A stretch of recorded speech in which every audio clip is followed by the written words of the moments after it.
कभी सोचा है कि कोई पॉलिटिकल लीडर इतना पावरफुल कैसे बन जाता है कि उसके समर्थक उसके लिए कुछ भी करने को तैयार हो जाएं?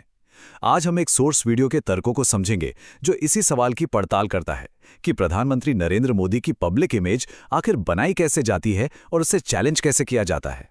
तो चलिए कहानी की शुरुआत एक बहुत ही चौंकाने वाले बयान से करते हैं।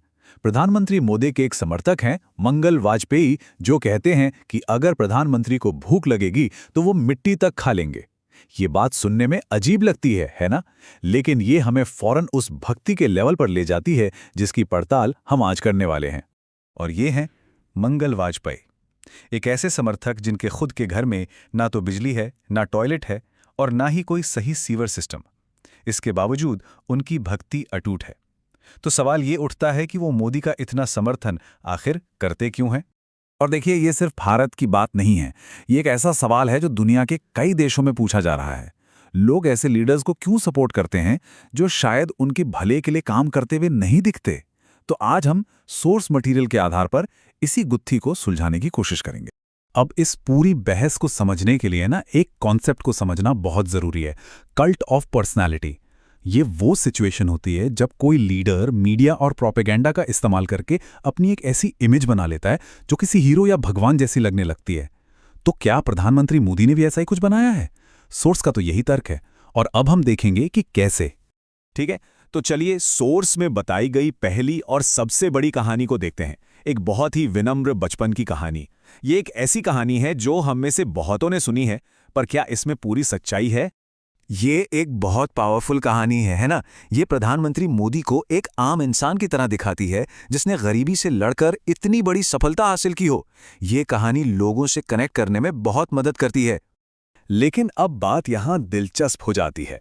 सोर्स इस आधिकारिक कहानी की तुलना उनके परिवार और जीवनी लिखने वालों के दावों से करता है। तो एक तरफ एक कहानी है और दूसरी तरफ कुछ और दावे।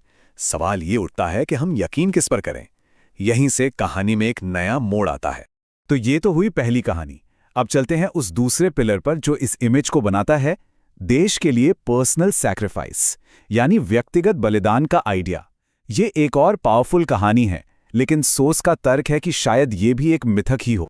ये भी एक बहुत दमदार बयान है ना?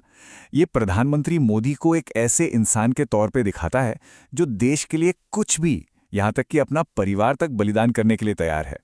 लेकिन सोर्स इस आइडिया को चैलेंज करता है। वो हमें याद दिलाता है कि भारत के कई महान नेताओं के परिवार थे, जैसे लाल बहादुर शास्त्री या महात्मा फूले, और उन्होंने फिर भी देश की बहुत बड़ी सेवा की। तो क्या देश की सेवा के लिए परिवार छोड़ना वाकई जरूरी है? और यहीं पे सोर्स एक और दिलचस्प बात सामने रखता है कि जहां प्रधानमंत्री का अपना परिवार उनसे दूर रखा जाता है, वहीं उनके पास सेलिब्रिटीज और बड़े बड़े उद्योगपतियों की शादियों में जाने का वक्त होता है।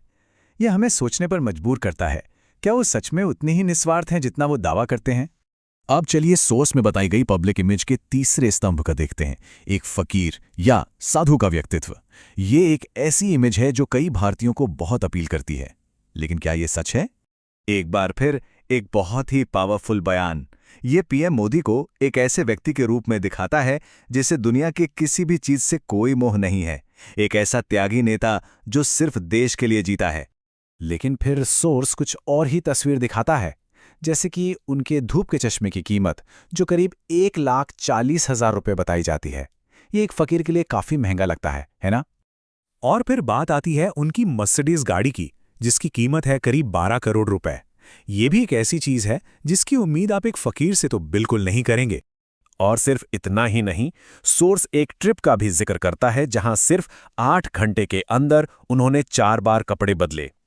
ये त्याग और तपस्या के दावे के साथ कैसे फिट बैठता है? इसके अलावा सोर्स उनके एक और दावे पर सवाल उठाता है। उनका दावा है कि उन्होंने 1987-88 में एक डिजिटल कैमरा इस्तेमाल किया था, जबकि दुनिया का पहला कॉमर्शियल डिजिटल कैमरा 1990 में बाजार में आया। तो ये एक और उदाहरण है कि कैसे सोर्स प्रधानमंत्री मोदी की कहानी में कुछ कमियां निकालता है।